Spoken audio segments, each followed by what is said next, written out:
नमस्कार दोस्तों। आज मैं आपको उत्तराखंड इतिहास के प्रमुख स्रोतों के बारे में जानकारी दूंगी। साहित्यिक स्रोत। उत्तराखंड का सबसे पहला उल्लेख ऋग्वेद में देवभूमि या मनुष्यों की भूमि नाम से मिलता है। कुरुओं की भूमि या उत्तर कुरु नाम से उल्लेखित है। स्कंद पुराण में मायाश्रेत हरिद्वार से हिमालय तक के क्षेत्र को केदारखंड तथा नंदा देवी से कालागिरी पहाड़ी चंपावत तक के क्षेत्र को मानसखंड नाम से जाना जाता है। पाली भाषा के बौद्ध ग्रंथों में उत्तराखंड को हिमवंत कहा गया है, जिन्हें स्थानीय भाषा में पवाड़ा या भड़ो तथा जागर कहा जाता है। विदेशी साहित्य। चीनी यात्री युआन च्वान ह्वेनसांग ने 7वीं सदी में अपने यात्रा वृत्तांत सीयूकी में उत्तराखंड के विभिन्न शहरों का उल्लेख किया है, जिनमें कुछ निम्नवत हैं। ब्रह्मपुर, ये उत्तराखंड में। शत्रुघ्न नगर उत्तरकाशी हिमाचल के मध्य का क्षेत्र है। गोविशाण काशीपुर में। सुदनगर कालसी। टिकसेन मुनस्यारी। बक्सी नानकमत्ता। मोइलो हरिद्वार। मुगल सम्राट में आए पुर्तगाली यात्री जेसुएट पादरी अनंतोनियो डे अनोंद्रदे 1624 में श्रीनगर पहुंची। उस समय यहाँ के जो शासक श्यामशाह थे,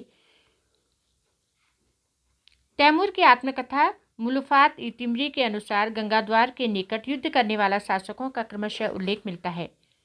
बहरूज कुपिला के राजा, रतन सेन सिरमौर का राजा। टॉम कैरियट ने हरिद्वार को शिव की राजधानी के रूप में उल्लेखित किया है। अब है केदारनाथ, केदारखंड या गढ़वाल का इतिहास। पाणिनि के अष्टाध्यायी, कालिदास के रघुवंशम, मेघदूत, राजशेखर की काव्य मीमांसा, महाकवि भरत के मानवदेह काव्य तथा मूलाराम के गणराजवंश नामक पुस्तकों से क्षेत्र का उल्लेख मिलता है। प्रारंभ में गढ़वाल क्षेत्र को बद्रिकाश्रम, तपोभूमि, स्वर्ग भूमि तथा केदारखंड नामों से जाना जाता था। चमोली के निकट स्थित नारद गुफा, व्यास गुफा, मुचकुंद गुफाओं में वेदों की रचना वादयारण या वेद व्यास ने की थी। पुराणों के अनुसार मनु का निवास स्थान तथा कुबेर की राजधानी अलकापुरी, जिसे फूलों की घाटी कहा जाता है, को माना जाता है। वैदिक काल में गढ़वाल क्षेत्र में 2 प्रसिद्ध विद्यापीठ थी। Number 1 Badrikashram, number 2 कर्णवाश्रम। लगभग 1515 में पवार राजा अजयपाल ने क्षेत्र के 52 गणों का एकीकरण किया, अतः इस क्षेत्र का नाम गढ़वाल पड़ा। मानसखंड या कुमाऊं का इतिहास।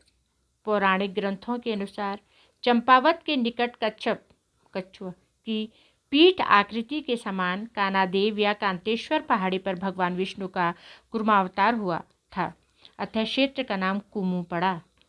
कुमू शब्द अपभ्रंश होकर हिंदी में कुमाऊं बना, अतः क्षेत्र को में कुमाऊं कहा जाने लगा। कुमाऊं शब्द का पहला उल्लेख अबुल फजल की पुस्तक आईने अकबरी में मिलता है। मुस्लिम इतिहासकारों ने चंदों के राज्य को कुमायूं कहा है। वर्तमान उत्तराखंड के 6 जिले इस क्षेत्र में आते हैं। नंबर 1 अभिलेख्य स्रोत। प्रमुख ऐतिहासिक अभिलेख एवं उनके उल्लिखित उत्तराखंड क्षेत्र का नाम।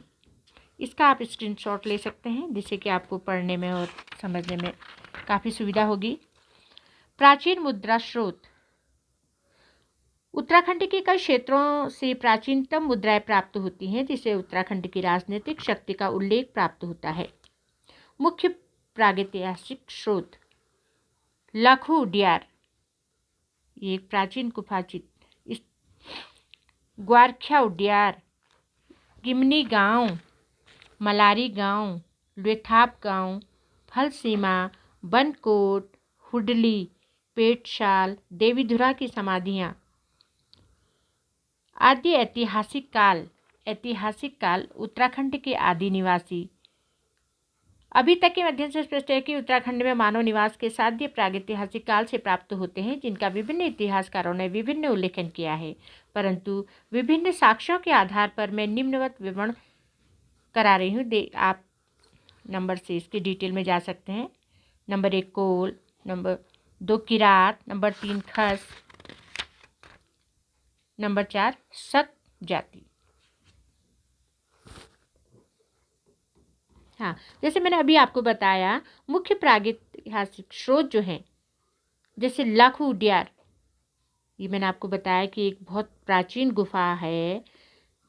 इसकी खोज 1968 में MP जोशी द्वारा की गई। इसकी विशेषता जो है, मानव व पशुओं की लाल रंग में नृत्य करती हुई आकृतियाँ। अब ग्वारखिया उडियार, प्राचीन गुफा चित्र। डॉक्टर मठवाल के अनुसार इसका नामकरण गोरखों के द्वारा लूट का माल छिपाने के कारण पड़ा था, किंतु इस चित्रित गुफा में इतना स्थान नहीं है कि यहाँ सामान छिपाया जाए। संभवतः इस स्थान के निकट गोरखों ने कैंप डाला था, अतः लोगों में यह विश्वास हो गया कि इसमें चित्रों को गोरखों ने चित्रित किया था, परंतु यह पाषाणकालीन आकृतियाँ हैं। इसकी जो स्थिति है वो डुंगरी गांव चमोली में अलकनंदा नदी के तट पर स्थित है। इसकी खोज राकेश भट्ट द्वारा खोजी गई। इसका अध्ययन डॉक्टर यशोधर मठपाल द्वारा किया गया।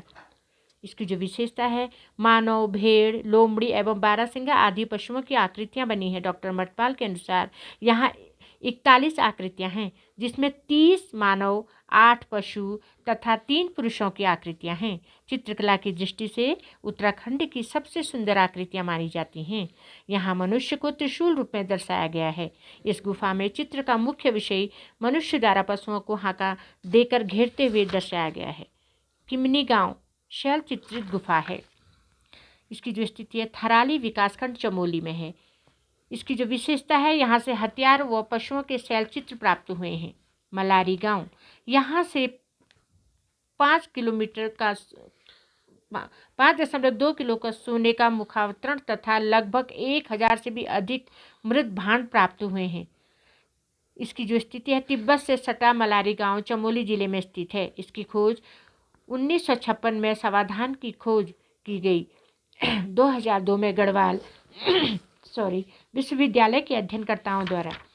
विशेषता, पाषाणकालीन समाधान जो हड़प्पा कालीन माना गया है। लुएथा गांव शैलचित्र जिसमें मानव को हाथ डालकर दिखाया गया है। स्थिति अल्मोड़ा जिले में। विशेषता, मानव को शिकार करते हुए दिखाया गया है। फलसीमा शैलचित्र जिसमें मानव को नृत्य करती हुई, योग करती हुई आकृतियां हैं। स्थिति ये अल्मोड़ा में है। विशेषता, मानव की योगाकृति। बनकोट संपूर्ण गांव से ताम्र आकृतियां प्राप्त हुई हैं। स्थिति पिथौरागढ़ जिले का अंतिम गांव। विशेषता, 8 ताम्र मानवाकृतियां। हुडली शैलचित्र। स्थिति उत्तरकाशी में। विशेषता, नीले रंग का शैलचित्र। पेटशाल मानवाकृतियां। स्थिति पूनाकोट गांव अल्मोड़ा। खोज यशोधर मठपाल द्वारा। विशेषता, कत्थई रंग के शैलचित्र। 10 देवी धुरा की समाधियां, प्रागैतिहासिक समाधियां। स्थिति चंपावत जिले में। खोज 1856 में हिंदवुड द्वारा। विशेषता, बुर्ज होम कश्मीर के समान समाधियां। आदि ऐतिहासिक काल। उत्तराखंड के इस काल की जानकारी पौराणिक ग्रंथों से मिलती हैं, अतः इस काल को पौराणिक काल कहा जाता है। इस काल को उपरोक्त स्रोतों के माध्यम से जाना जा सकता है। ऐतिहासिक काल। उत्तराखंड के इस काल की जानकारी सिक्कों, अभिलेखों, ताम्रपत्रों के आधार पर प्राचीन काल से आधुनिक काल तक का इतिहास संजोकर प्रस्तुत किया गया है। सबसे अधिक प्रश्नोत्तरी भी इसी भाग से पूछी जाती है, अतः इस काल का अध्ययन बहुत ही सटीकता से करना अनिवार्य है। उत्तराखंड के आदि निवासी। अभी तक के अध्ययन से स्पष्ट है कि उत्तराखंड में मानव निवास के साक्ष्य प्रागैतिहासिक काल से प्राप्त होते हैं, जिनका विभिन्न इतिहासकारों ने विभिन्न उल्लेखन किया है, परंतु विभिन्न साक्ष्यों के आधार पर मैं निम्न वर्ण उपलब्ध करा रही हूँ। नंबर 1 कोल। विभिन्न स्थानीय नामों में ता, डा, गढ़, गाड़ होने से डॉक्टर डबराल ने इन्हें मूल जाति माना है। साहित्यिक ग्रंथों में कोलों का वर्णन मुंड या सवर नाम मिलता है। ये आदम जाति के कृषि व्यवसायी लोग थे। आदम जातियों की भ्रांति के समान प्रकृति पुजारी थे। किरात। जॉर्ज गिरसन के अनुसार उत्तराखंड की प्राचीनतम जाति किरात थी। किरातों के संबंध में निम्न साक्ष्य उपलब्ध हैं। किरात प्रजाति के अन्य नाम किर तथा किन्नर या किर पुरुष मिलते हैं। पुराणों में गंगा, पार्वती, दुर्गा को किराती कहा गया है। किरात शब्द की उत्पत्ति क्र धन अथ शब्द से हुई है, जो संस्कृत शब्द का अंतिम शब्द है। महाभारत के वन पर्व तथा भीष्म पर्व में उत्तराखंड में किरात जाति का उल्लेख मिलता है। किरात मुख्य रूप घुमक्कड़, आखेटक व पशुचारक थी। इनका मुख्य खाद्य सत्तू था। वर्तमान में ये हरिजन व शिल्पकार नाम से जाने जाते हैं। मेगस्थनीज की पुस्तक इंडिका में 4वीं सदी ईसा पूर्व इस क्षेत्र में किरातों का साक्ष्य उल्लेखित है। खसों को आर्यों का वंशज माना गया है। राजेश्वर की पुस्तक कामी विसासा में कार्तिकेयपुर के शासक खसपति का उल्लेख किया गया है। बंगाल के पाल शासकों के अभिलेखों में अशोक चल नामक राजा व क्षेत्र को खसादेश कहा गया है। बृहद संहिता में खसों को तंगा कहा गया है। खस जाति गुप्तकालीन थी। खसों में प्रचलित सामाजिक प्रथाएं: घर जवाइन, ज्येष्ठ पुत्र को उत्तराधिकारी, टेकुआ, विधवाओं का पराये मर्दों से संबंध, देवदासी प्रथा, घर की बड़ी पुत्रियों को मंदिरों में समर्पित करना। शक जाति, शक पश्चिमी एशिया से आई अश्वपालक जाति थी। इतिहासकार राहुल सांकृत्यायन के अनुसार खस व शक समान जातियां थीं। खस की अपभ्रंश होकर शक बना। उत्तराखंड से प्राप्त इसके आराध्य देव सूर्य के मंदिरों से इस जाति के साक्ष्य प्राप्त होते हैं। दोस्तों, आज का ये सेकंड पार्ट समाप्त करती हूँ। और जो भी आपने इसमें आज पढ़ा समझा, उत्तराखंड इतिहास के प्रमुख स्रोतों के बारे में जो भी मैंने जानकारी दी, आपको कैसा लगा? कमेंट करें, सब्सक्राइब करें, शेयर करें और कमेंट करके ज़रूर बताएं कि आपको कैसा लगा, जिससे कि मैं इसका तीसरा पार्ट उत्तरांचल या उत्तराखंड के बारे में आपको पूरी जानकारी दे सकूं। नमस्कार।